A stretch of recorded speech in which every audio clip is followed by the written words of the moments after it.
Welcome, everyone. Our worship service will begin shortly. Please take a moment to look around the sanctuary, locate the nearest exit sign. In the unlikely event of an emergency, please proceed calmly toward this exit and head toward the parking lot. If an evacuation becomes necessary, please also keep an eye out for others who may have mobility challenges or be unfamiliar with our church. Our community takes care of one another.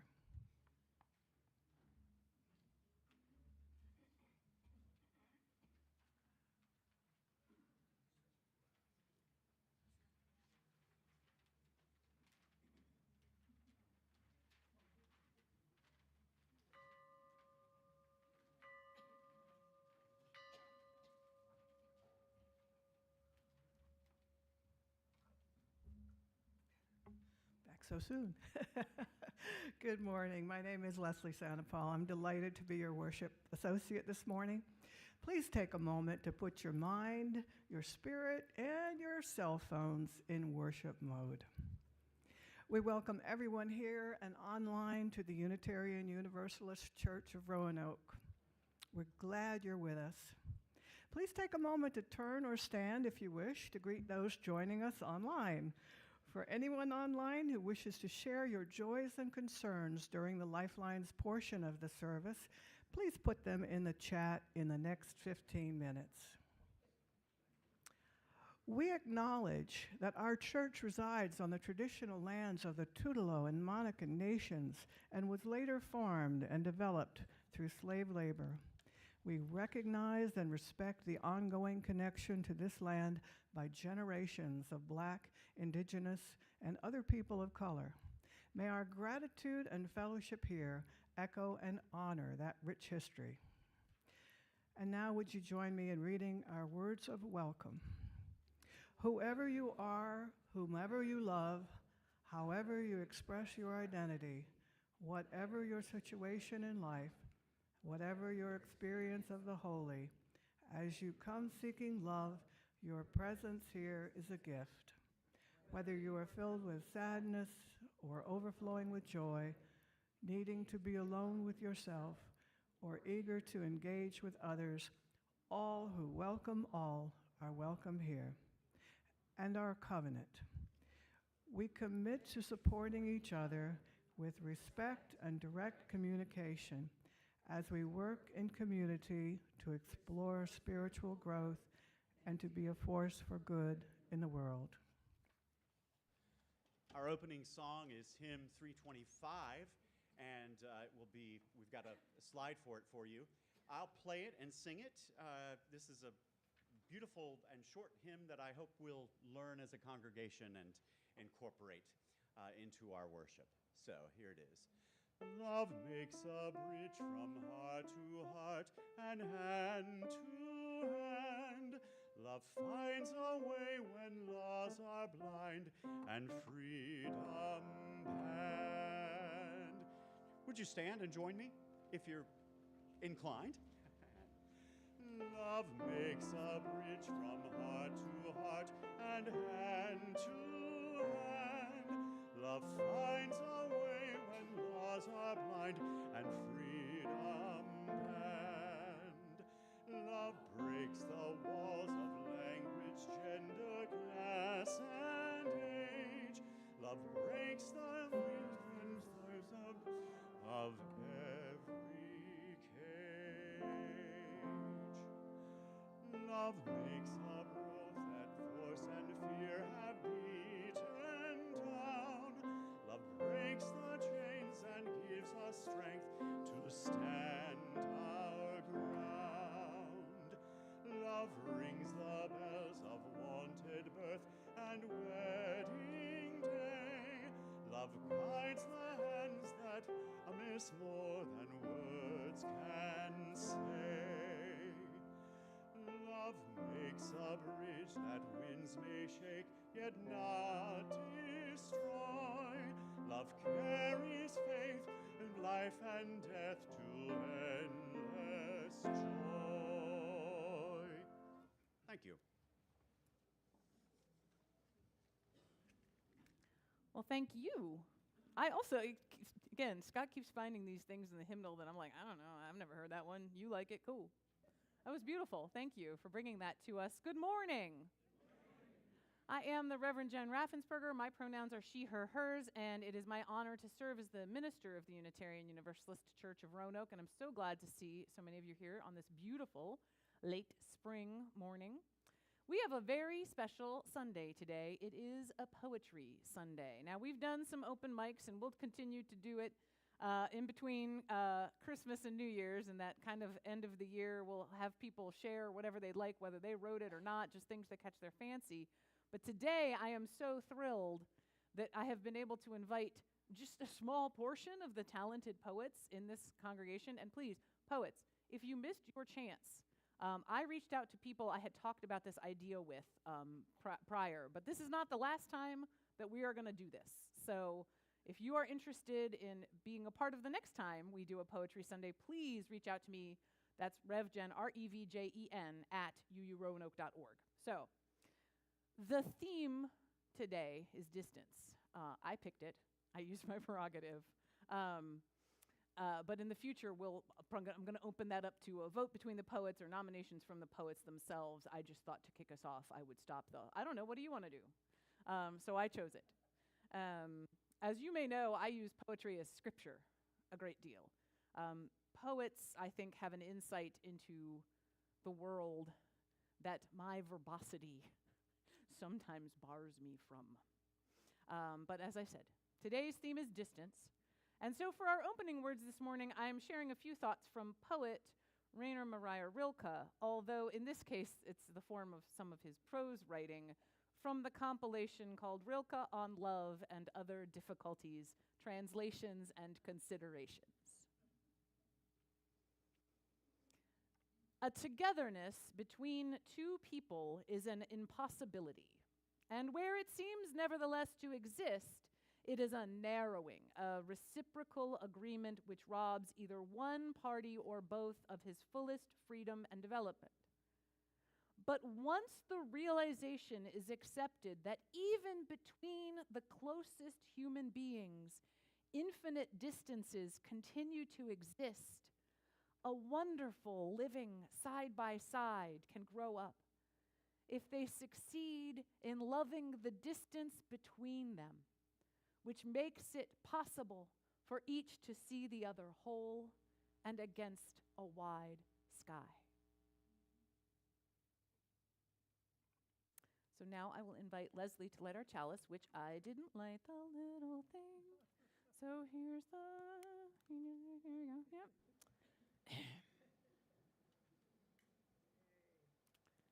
We are lighting the chalice as we do each morning in Unitarian Universalist churches, congregations, and communities across the nation and the world, knowing that the flame of our faith lives in our hearts as well.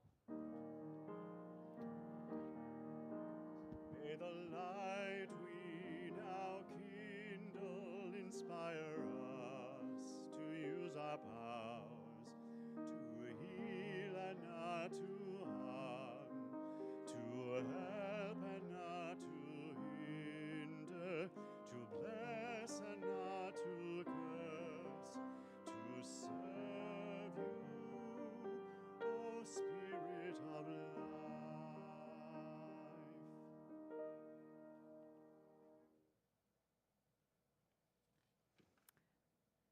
All right, so any young folks in the listening audience today? Anyone here young or young at heart that wants to come up, talk about poetry for a minute with me?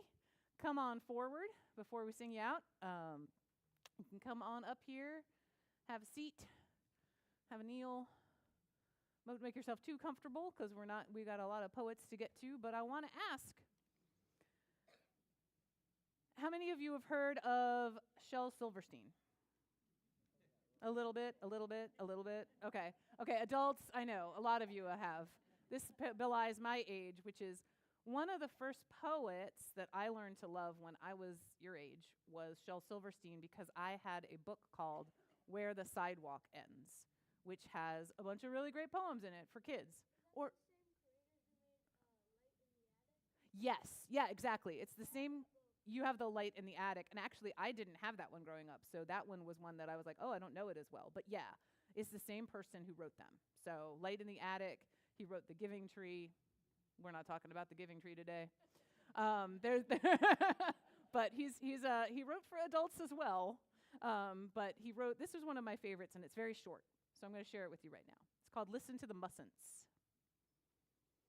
Listen to the mustn'ts, child. Listen to the don'ts. Listen to the shouldn'ts, the impossibles, the won'ts. Listen to the never haves, then listen close to me. Anything can happen, child. Anything can be. So, did you like that? Is that a pretty good one? Yeah. For you just heard it for the first time. Did we like it out here? Yeah. So we're talking about things that seem like they're far away from us today, distance. So if any of you thought about, and I don't mean jobs, but thought about things that you love doing that you want to continue doing like the older you get. Doesn't have to be a thing that you would get paid to do. Asalia, what? Art? Mm-hmm. What kind of art? Do you have a specific favorite thing that you like right now? Drawing and coloring. Okay, so like more visual arts, right, than writing. Any of you have things in your lives that you don't necessarily think you want to do as a job, but you want to be able to continue doing? Yep. Malin?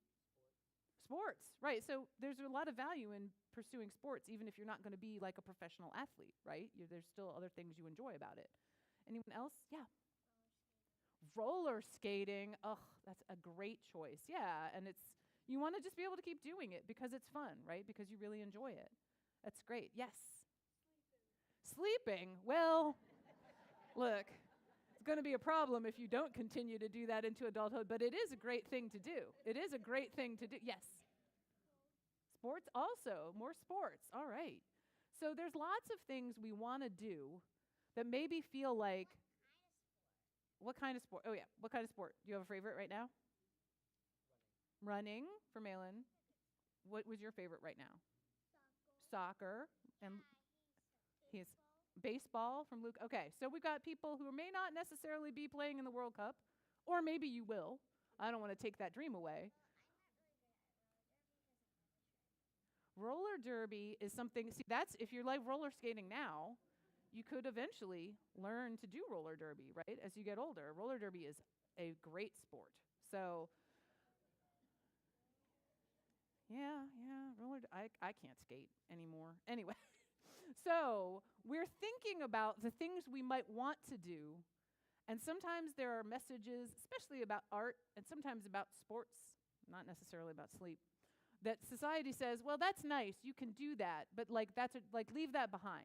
You don't want to continue to be an artist or a poet or anything like that, because how are you going to make a living? Well, there's a lot more things that make our lives worth living other than what is where our paycheck comes from, right? Nothing. You don't want to do soccer anymore? Well, it sounds like you're going to be working on roller derby to me. You got soccer practice? Uh-huh. Well, I'm going to, look, I don't have anybody to come up and demonstrate soccer as an adult today, but we do have, you could demonstrate sleeping. There's a pizza party about to happen for you guys. You can demonstrate sleeping for us all later. I appreciate it. Yeah, I know, right? All right, good one. But right now, please don't sleep, because right now I'm going to invite, so here's me practicing my imperfection, just like not having the candle lit. I left one of our extremely talented poets off the list. Not of the email, but when we did the order of service. So Jean Larson, one of our esteemed UUCR poets, is going to actually read a poet for you all, so you get to hear at least one of our poets before you go off to your pizza party. So Jean, let's share one for everybody. Good morning.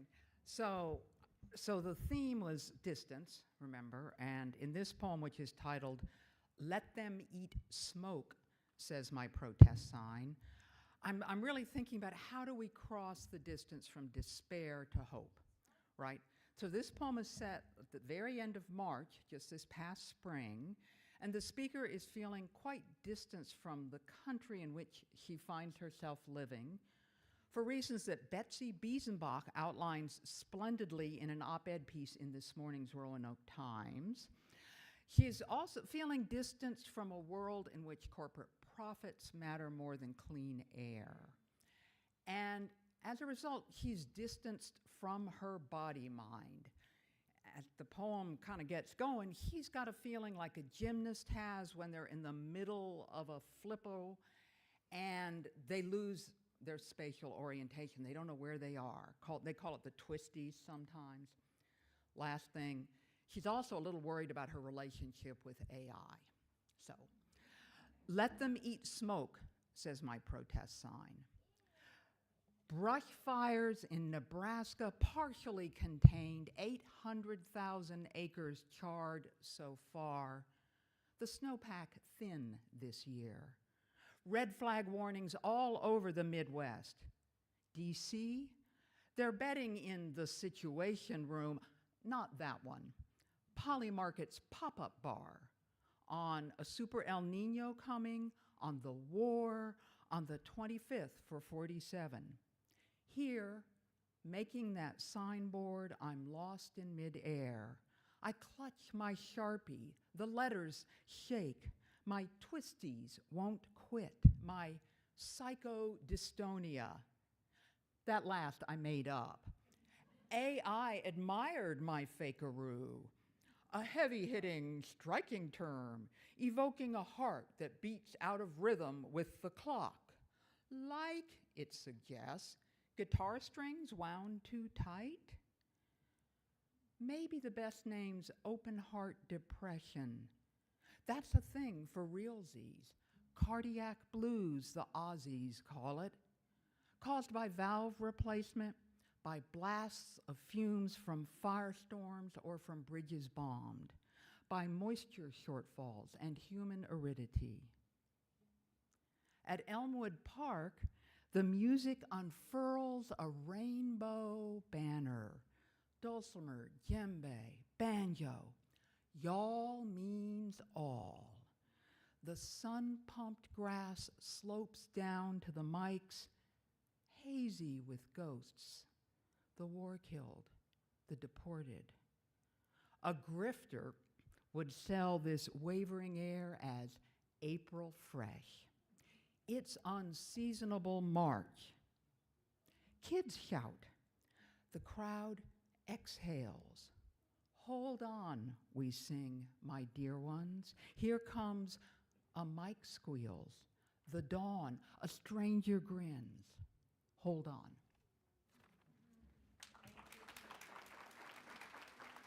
And there we go. And we'll sing our kids out. Hold on. Go have a pizza party. My dear ones, here comes the dawn.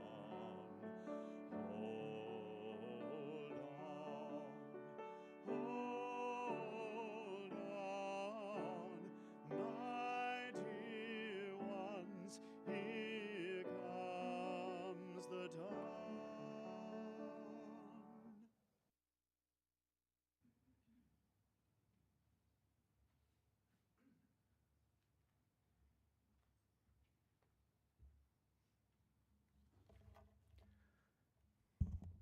Good morning.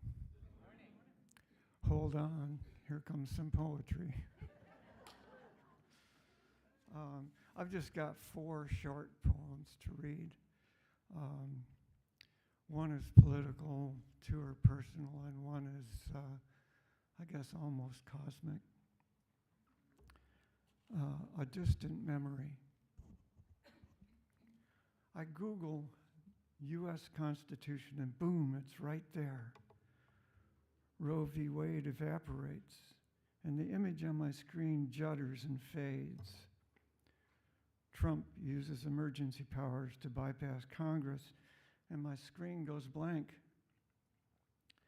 SCOTUS gives more power to the executive branch and now I must go to the local library to view those hallowed pages. SCOTUS disembowels the Voter Rights Act, and the Constitution is only found deep in the stacks of the Library of Congress. Project 2025 prevails, and our bruised and tattered document is last seen in flames, far in the distance, as it burns to ash.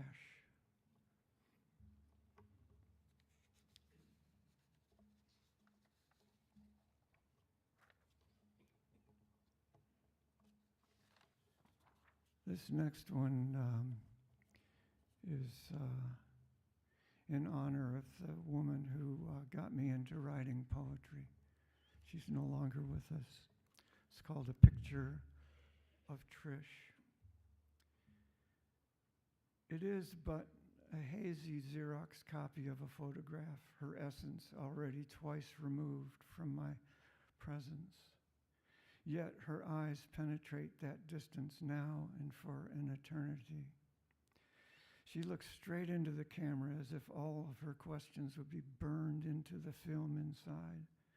Necessary questions, essential to maintain connection. Her lips, parted ever so slightly, flirt with the Mona Lisa smile that brings me to her. Again, I take in her eyes as they fathom my soul. Her eyebrows raised ever so slightly ask, "Are you ready for the journey?" I drink in the power of this woman who has graced my life with hers. It is but a hazy Xerox copy of a photograph, my dear friend, removed from this earth, but not from my heart.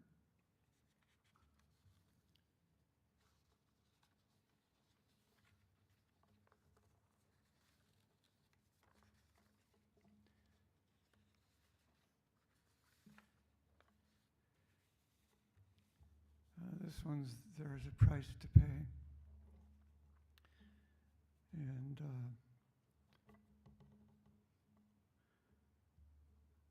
I wrote this quite recently based on the prompt from Rev Jen.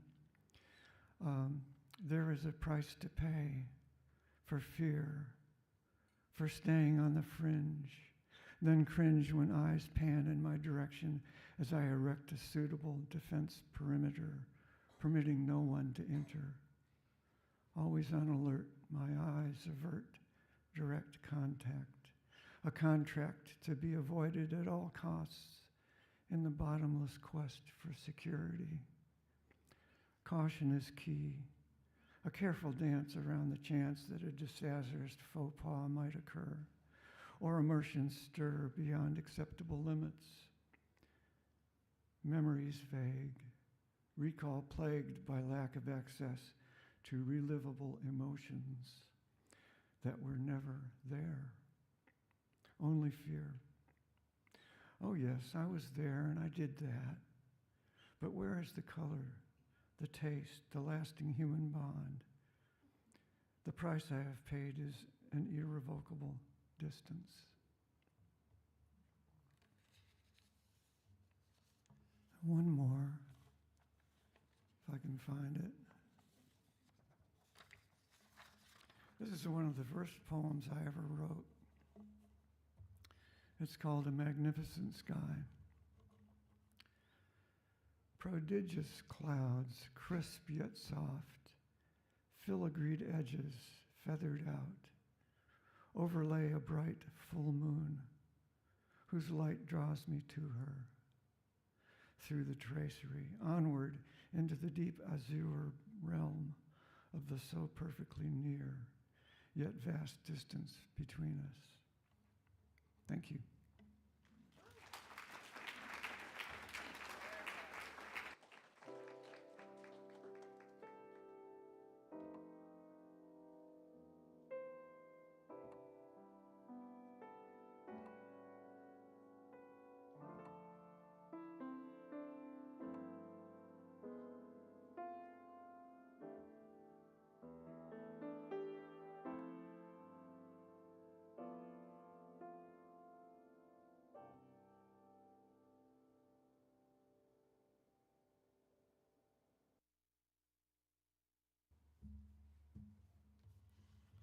Hello, my name is Mary. My first poem is about a distance that a grandmother first feels when she finds out her grandson is diagnosed as being autistic. It's that distance between a neurotypical mind and a neurodiverse mind. And this was written for my grandson, Danny, when he was age 4, and I'm happy to tell you he graduated high school. My poem begins with an epigraph, a short saying by Temple Grandin, and that is, if I could snap my fingers and be non-autistic, I would not. Autism is part of who I am. So this is me talking to Danny when he's 4. Take me with you. Take me with you into your orderly world. Help me to understand the appeal of crustless sandwiches cut into perfect squares, served with cheese cut just the same, and tiny matching carrots. Explain to me the allure of Wegmans grape jelly and how no other brand will do. Clarify how bread too long upon the plate is ruined and why grandma's bananas are suspect. And show me the joy of repetitious play, how a toy garage door opening and closing, over and over and over is so fun that your hands fairly fly with joy. And clarify the appeal of clocks, please, especially Big Ben. Do they soothe you with their constant tick and talk? Or is it their predictable nature with no unexpected surprises lurking in their gears? And please, please, as I kneel in the surf beside you, make clear to me just how we will manage to shove the tide back into the ocean with nothing but tiny beach buckets and plastic shovels. And make plain how we will bail the waves and keep ourselves from sinking. 2 sailors tumbling together through uncharted seas, determined and brave against the spectrum of insurmountable odds before us. Salty water is stinging our eyes as we scan the distant horizon, hand in hand.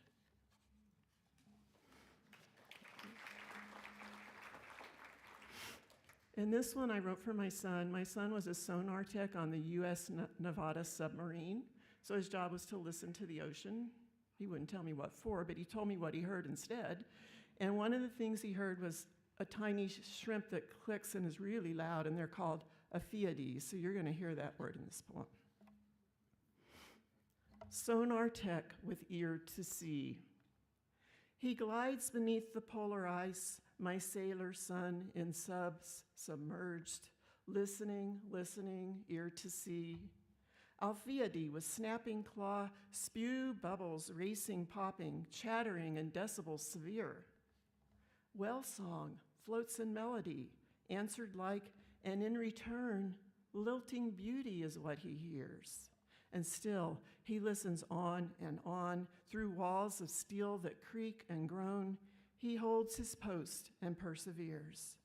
Until at last his shift is o'er, he finds his bunk and slips to sleep, listening through his dreams, and finds at last what he has sought, a golden thread to follow home, his daughter's laughter lilting clear.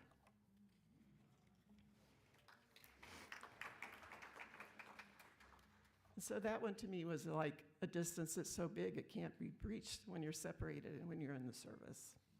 And this one I wrote when my father passed away, and you need to know a word, so that there's an epigraph at the beginning that explains that word.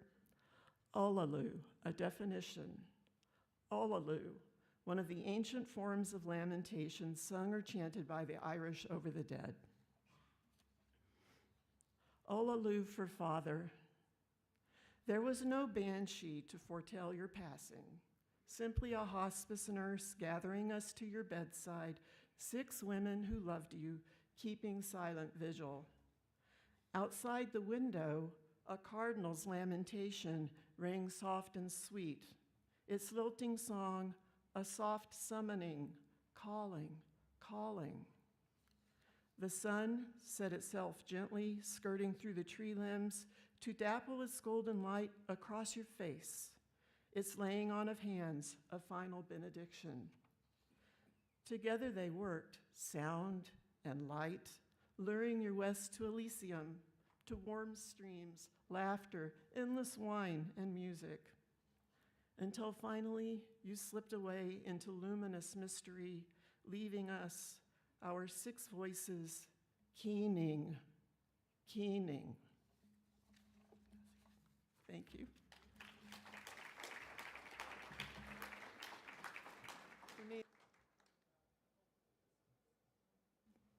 When people pass away.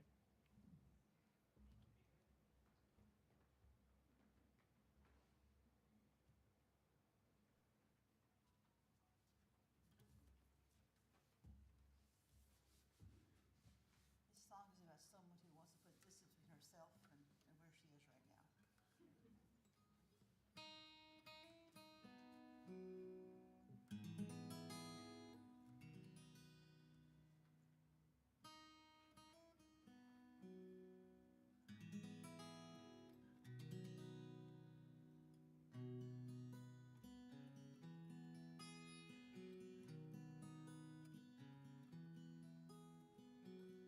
I am an old woman named after my mother. My old man is another child that's grown old. If dreams were lightning and thunder were desire,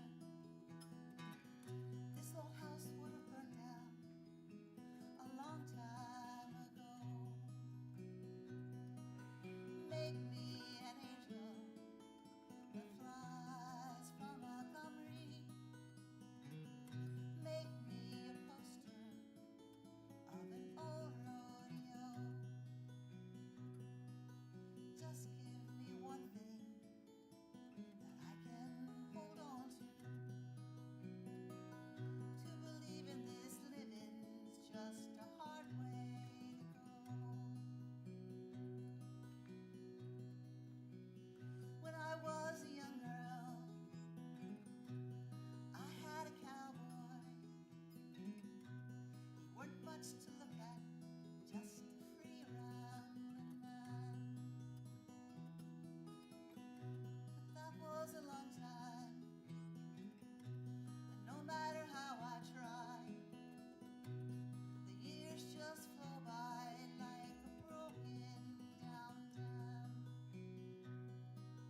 Make me an angel that flies from Montgomery.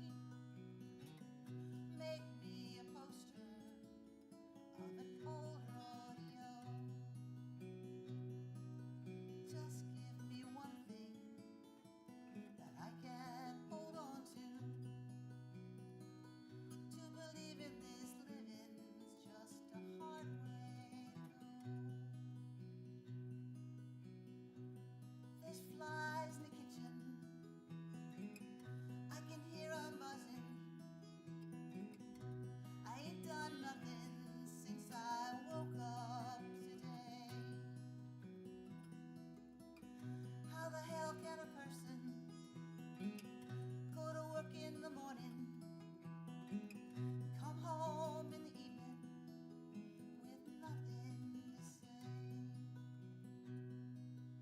Make me an angel that flies from Montgomery.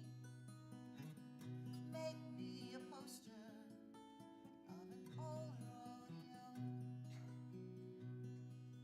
Just give me one thing that I can hold on to believe in this living's just a hard way to believe in this living's just a hard way to go.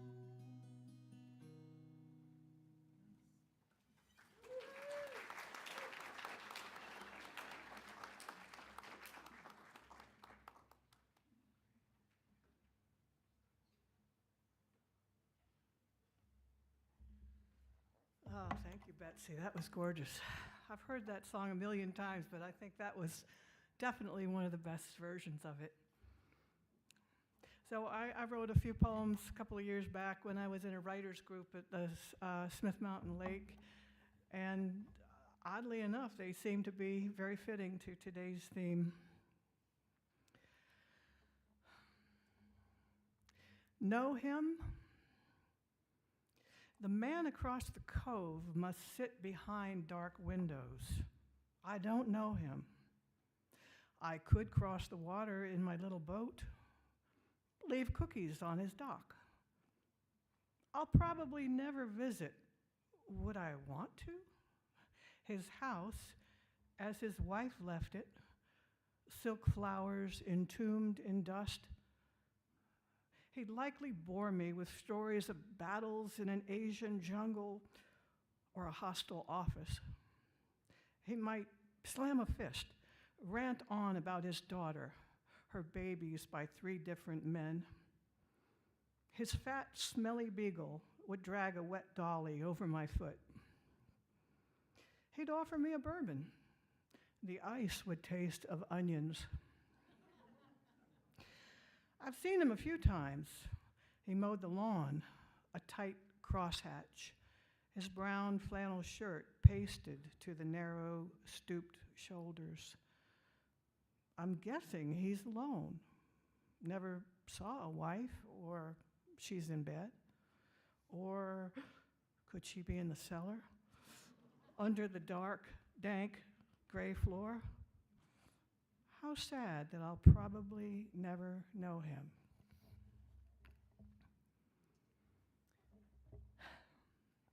That separation dream. Where are you?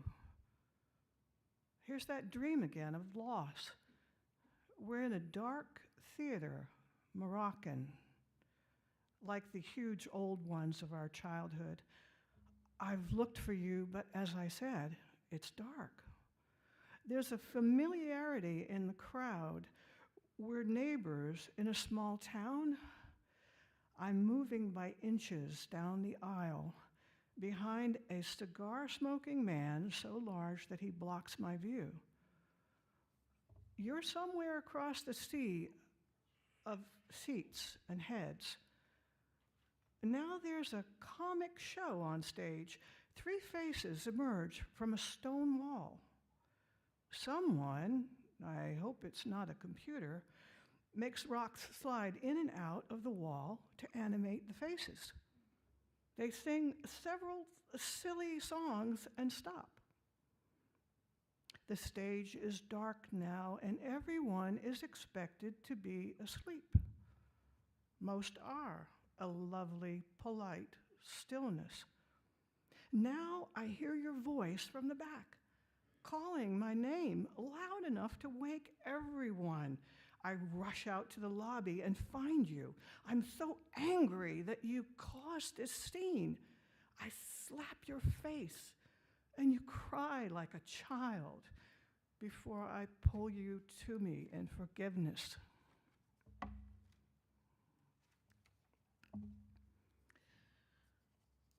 The last poem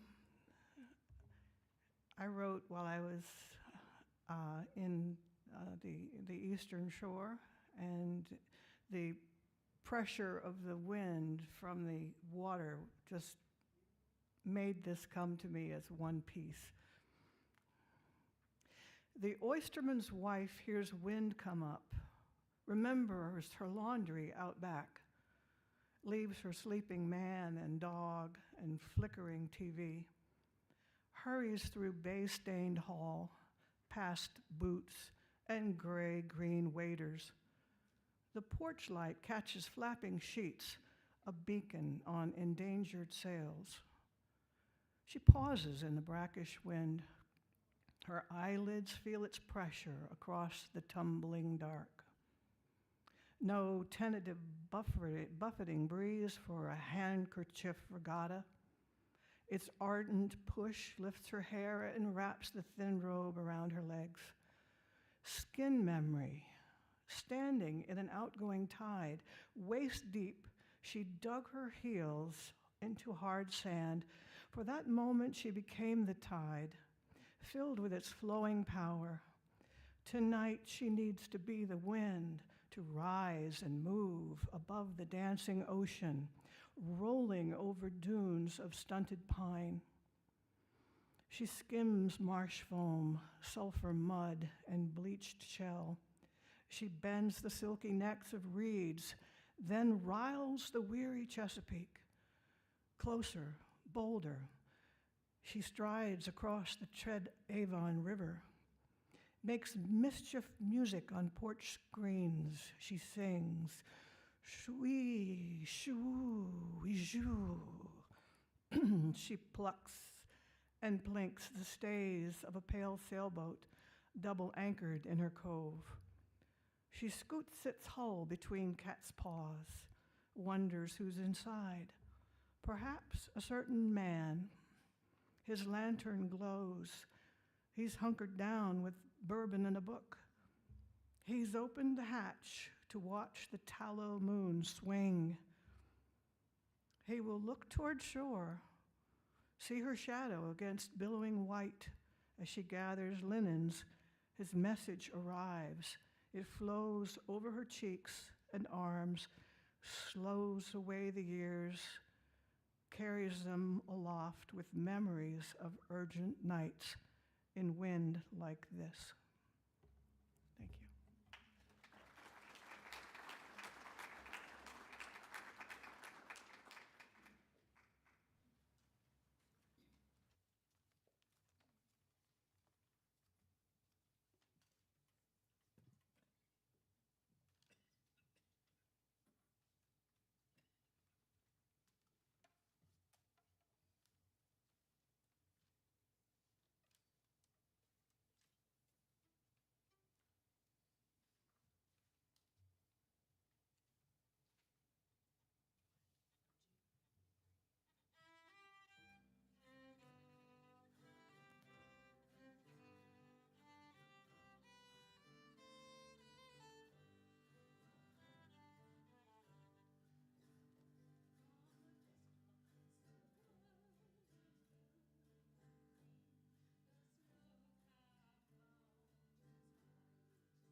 Vishnu is watching.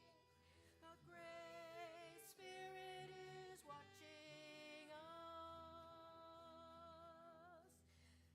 Gaia is watching us. Buddha is watching.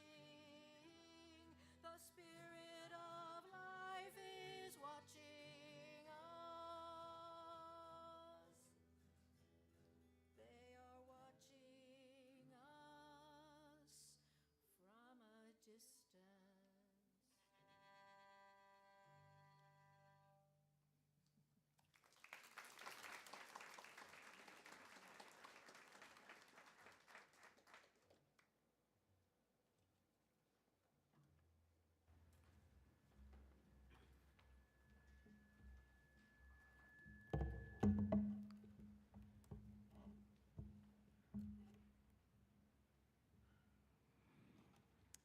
When given a commission like distance, art may swerve off the path. It's a challenge to complete a commission. So I began with a question. What is normally safely viewed from a distance? Bigfoot? UFOs? Our own shortcomings? In each instance, easily denied. Apologies. I'm actually a scriptwriter, not much of a poet. My favorite pieces tend to be a bit cosmic, so it won't surprise you to learn that the first piece is called A Cosmic Distance, or Stranded. From a distance, we're all earthlings bound together, riding the same fragile spacecraft through the universe. I have to admit, though nobody likes to hear it, life on Earth is fragile. And closer to home, we're actually stranded. All of humanity, every last one of us, shares one single closed system spacecraft. No backup, no escape hatch, no weekend cosmic getaway to a planet B vacation home, not even at some light year discount. Back off, Xperia.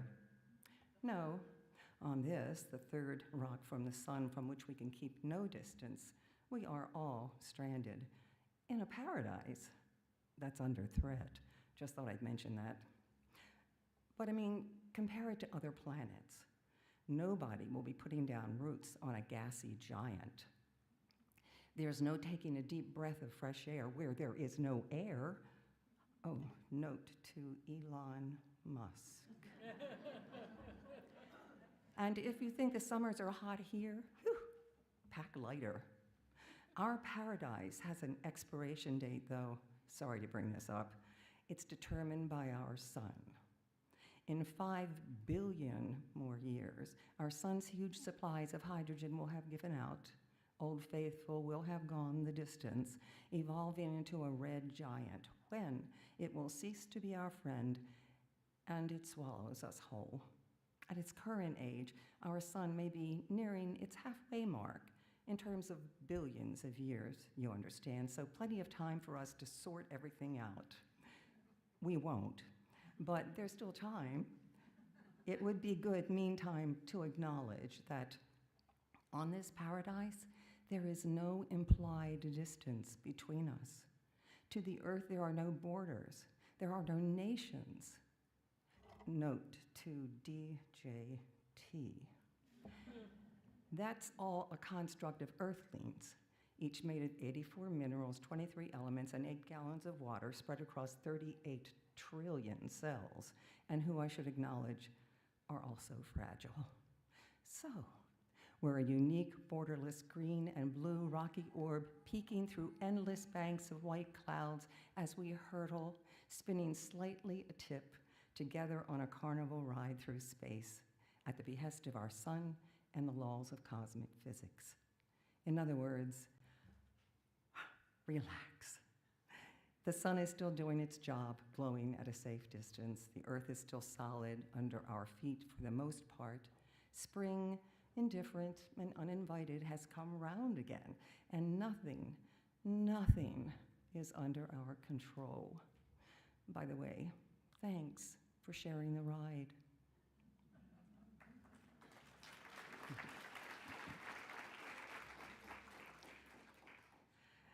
Time puts us at a distance from our earlier selves. The hourglass. Slipping through fingers of time, I drifted, keeping distance between me and the past, while sand fell through glass until the unexpected turned me over. If starting over meant returning to wooden kneelers and polished pews, white-knuckling through the fog of family wreckage, I would be bereft. But there's no going home, where love and harm arrive together. Though the sand has shifted, I never left. And then there's the distance that's between people. There is a world where the hungry are fed before excuses form, where grief still visits but does not set up housekeeping, where no child wakes fearing the ones who should love her. And then there is this darker world with edges sharp as a paper cut, with clocks that run faster than mercy, and the dragon of cruelty lurks where triumph seemed assured. In my restless sleep, wisdom came and stood at the threshold, lantern low, pointing neither up nor down, pointing neither forward nor backward. I hoped she would say, here is the way across. I hoped, but wisdom is not always direct. She said, I know, you can feel both worlds at once, and that ache feels like confusion. That ache feels like questions without answers, but experience is the only honest map. She has seen this before, at the lip of every century, watching us mistake despair for clarity, naivete for hope, when both are just two hands with the same reaching. The space between worlds, though sometimes dark, is not empty. We must keep walking the distance, with one eye on triumph and the other on the dragon, while making our own kind of light.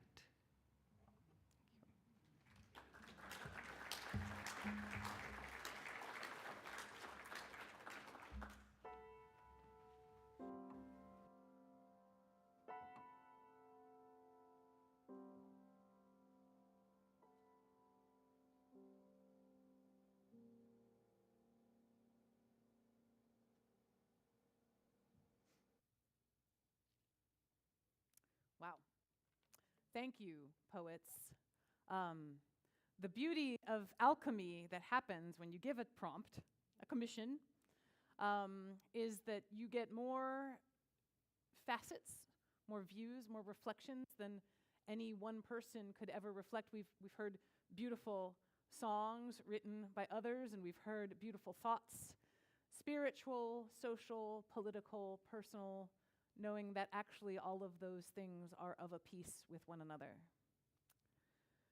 Please do not mistake me for a poet. The poets that I've asked to be a part of this have, doing this for longer than I have been doing it, have been published, are doing wonderful, beautiful work, but I felt it would be dishonest if I did not share.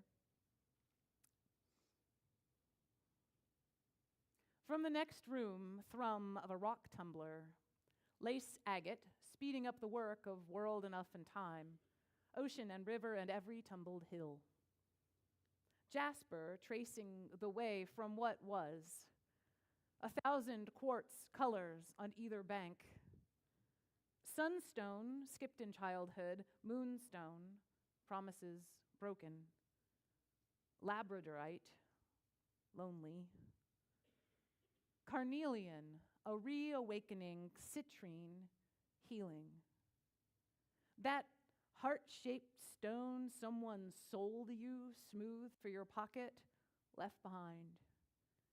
Tumbled onward, a paving stone onto my path, through tears of confession to the thrum of hearts on either side of the South Congress Street Bridge, the rattle of tumblers unlocking what is to come.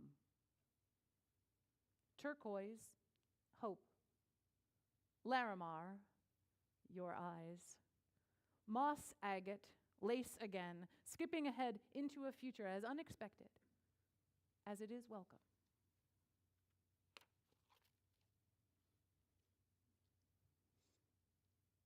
Now prose. This is short, I promise. For me. In September of 2011, I went on a solo silent retreat at Holy Cross Abbey in Berryville, Virginia. The monks there abide within their vows, including that particular tenet of St. Benedict's teaching, radical hospitality. Anyone of good faith, whatever faith they profess, or none at all, but any open-hearted seeker is welcome at the Abbey, nestled amongst fields beside the Shenandoah River. I was in a time of searching. I did not know what was next for me. I did know that I didn't want to sit at home and watch all the news coverage and retrospective on that year's 10th anniversary of the September 11th attacks. And so, on the recommendation of a friend, I booked this retreat. Well beyond the Catholic faith of my youth, there was a quiet rhythm of prayer and life at the Abbey. Not that those who lived out their life's vows there would draw any difference between the two. Prayer and life, breath and love, work and holiness, rest and praise. I had not yet found Unitarian Universalism, but I had found a space, a gap, a distance, a place in my life where something belonged, but I didn't know what that something was. I wondered if I might find it at Holy Cross Abbey. I looked in the fields, I looked in the river, spending hours walking back and forth, wondering, questioning, sometimes tossing in a stone, sometimes sitting, sometimes crying. On Saturday, I decided to make my confession. It had been 22 years since I had last received the sacrament of reconciliation, as it is officially called, in my senior year of high school. Interesting thought, reconciliation, etymology, direct from Latin reconciliare, to bring together again, to regain, to win over again, conciliate, from again, and conciliare, make friendly. I did not exactly think I was doing this to win over God again, nor to win over the monk who was serving as God's earthly ambassador. I just wanted to share with someone the heaviness that I was feeling. As I sat in the room, no comforting anonymity of the confessional booth, nope, just sitting there in a room with two squishy chairs, a bookshelf, and an end table. And as I sat there, I looked at the monk and I said, "Forgive me, Father, for I have sinned. It has been 22 years since my last confession." And I paused. I looked down and then up. The monk's eyes were kind and patient. "I don't really remember what I'm supposed to say next," I said. And then the tears came. Not a gentle welling, but a flood. The monk, still kind and patient, got a box of tissues from somewhere else in the small room and handed them to me. And I cried out that I thought confession was stupid, that I hadn't done this since I was a literal child, that by any measure I could not possibly name every sin I had committed in that time, that I thought the very concept of sin was stupid, and that I was very sorry that I'd already used most of his box of tissues. He silently waited for me to stop wailing and sniffling, and as I sat there, red-faced and clenching a fistful of damp tissues, he looked at me and said, "All God wants of you is for you to become the woman that he meant you to be." The monk did not give me any helpful tips on figuring out who exactly she was supposed to be. But he didn't need to. And if he had, I wouldn't have listened. I needed to bridge the distance between who I was and the person I was meant to be, myself. But I didn't need to do it alone. I needed to go into the world and seek the peace beyond understanding, the peace of wild things, the peace that I believe poetry to reveal to us, with so many other things besides. And if that means poets are the ones who are seeing and hearing and sensing the truth behind and between and among all of our lives, then we are blessed to have them and are well served to listen to them. There is a distance between who we are and who we wish to be, a distance between the world as it is and the world as we wish it were for all, a distance between our best selves and our worst selves that sometimes feels cavernous and sometimes feels vanishingly small. Poetry, poets, are there to help us imagine how we can close that distance and also to help love the perspective that distance can give us. So thank you to our poets here today, everywhere, every day, for illuminating our lives. So may it ever be.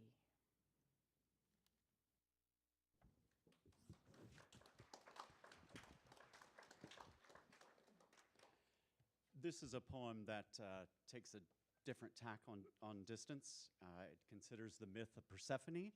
If you need some brushing up on your Greek mythology, Persephone was literally dragged down to hell by Hades.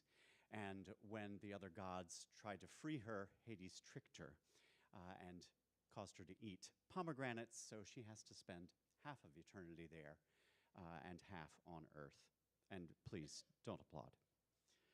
Why has it always been the fruit associated with death, the pomegranate? Persephone ate its seeds in Hades and now spends a third of eternity there. Why do I find From Here to Eternity so dull? It must be more than Sinatra's boorishness. I think of Edith Sitwell's delicious line about the pomegranate grandeur of death. That's what I love about the classics. Pomegranates are good for you, unless you're Persephone. Rich in antioxidants. Are they the fruit of choice for vanitas allegories because of Persephone or because their flesh, from our human perspective, is lifelike, blood red, deep as the wine-dark sea, dripping, redolent of nectar, elixir, and poison in one pregnant seed? Do they grow on trees?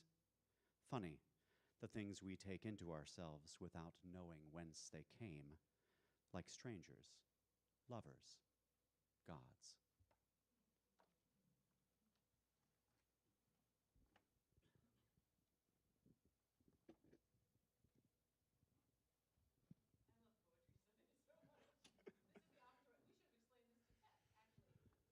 Now there's going to be, yes, and that the music will be the offering. So many imperfections. We are all here together imperfectly and beautifully. Thank you, thank you, thank you for this patience with Poetry Sunday and our imperfections. We have now arrived at the time each week where we invite you into generosity. The work of this congregation is not possible without the time, talent, and treasure of so many. The ushers will now gratefully accept the offering.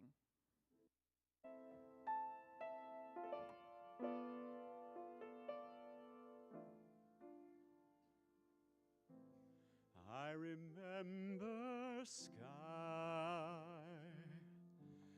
it was blue as ink, or at least I think.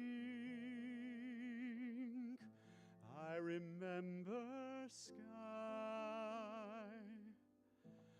I remember snow, soft as feathers, sharp as thumbtacks, coming down like lint. And it made you squint when the wind would blow.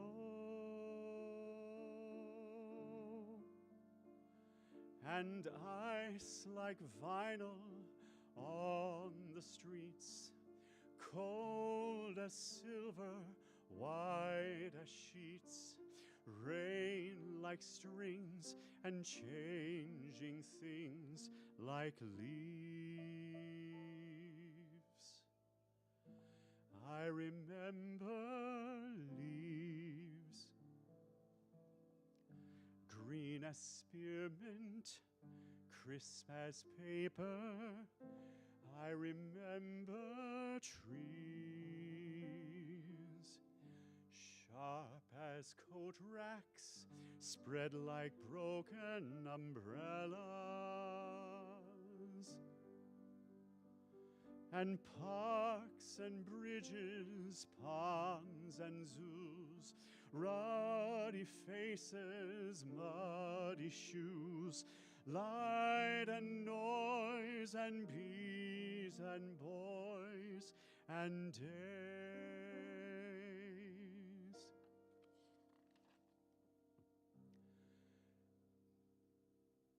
I'm just going to end there.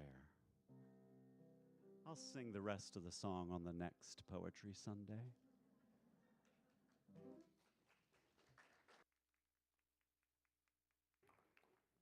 Thank you.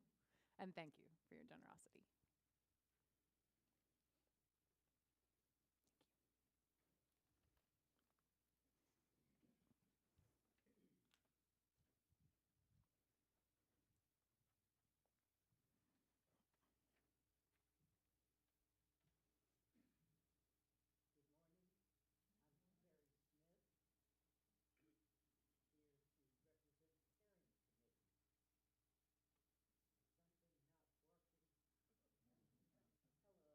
Hey. The choir director is messing with the sound system.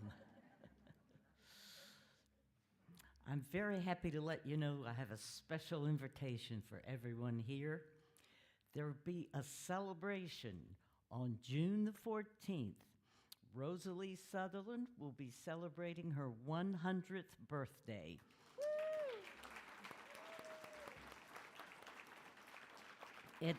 Immediately after church that day, Rosalie's son and daughter-in-law are providing a luncheon. There will, of course, be cake, sandwiches, salad, and gluten-free and dairy-free options. So please join Rosalie for her special day. Lee Fairbanks is home again after spending most of this past week in the hospital. His heart troubles continue and were complicated by finding a clot in his lungs. But he's up and walking at home, has a good appetite, and relishes all the TLC he's getting from his darling wife, Annie. And finally, this coming Saturday at 2 o'clock, the family of Corky Werner will celebrate his life. All of you are invited to take part, and for those who will attend, aloha wear is encouraged. And now, if you have something you'd like to share from within your heart, please come forward to light a candle to express your own joys and concerns.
and our hearts lifted.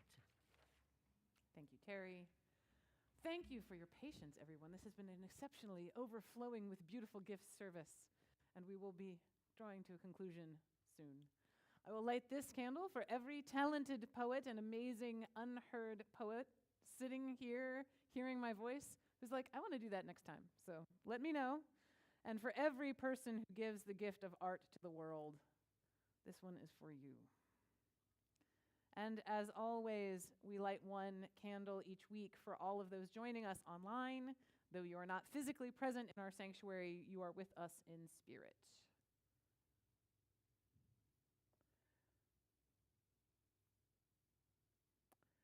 And now invite you into a few moments for prayer and reflection. If you settle into your seats, maybe put your feet flat on the floor, make your hands in a comfortable place, maybe close your eyes if that is comfortable for you, or soften your gaze. Spirit of life, breath in the world, we give thanks for the words we have shared and heard today. Our hearts have opened, our perspectives have shifted, we have dug deeper into the ground of our being and allowed our dreams to grow bigger. This is the transportational alchemy of poetry and of every art that keeps our souls flourishing. So may we continue to encourage them in all those around us. So may it be.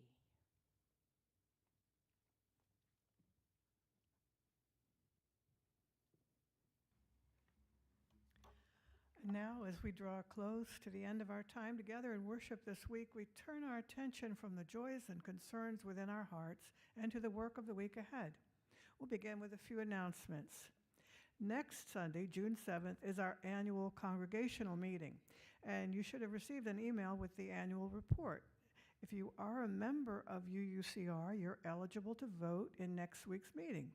If you're unsure of your membership status, please reach out to Board Clerk Lynn Yates. The meeting will begin shortly after our worship service ends.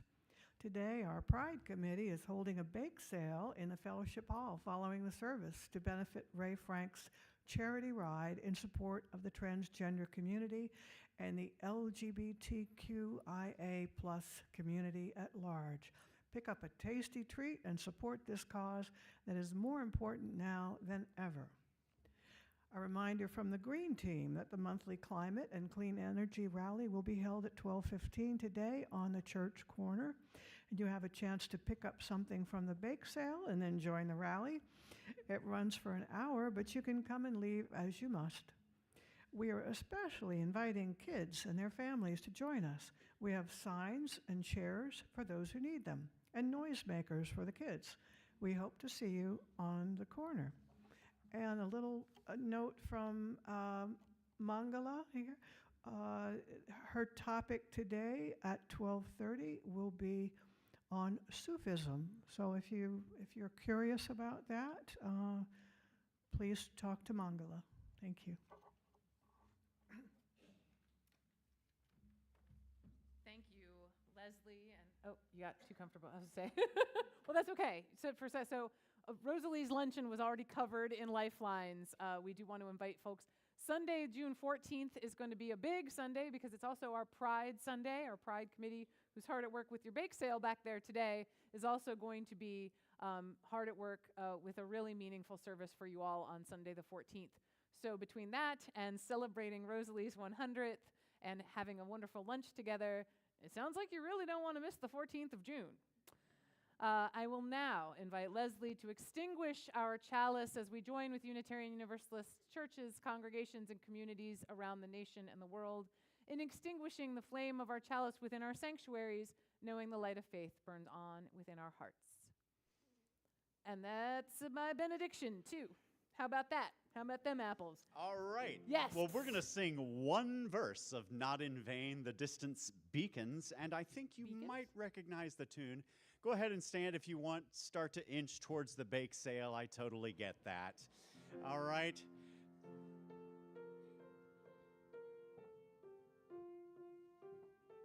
Sound familiar?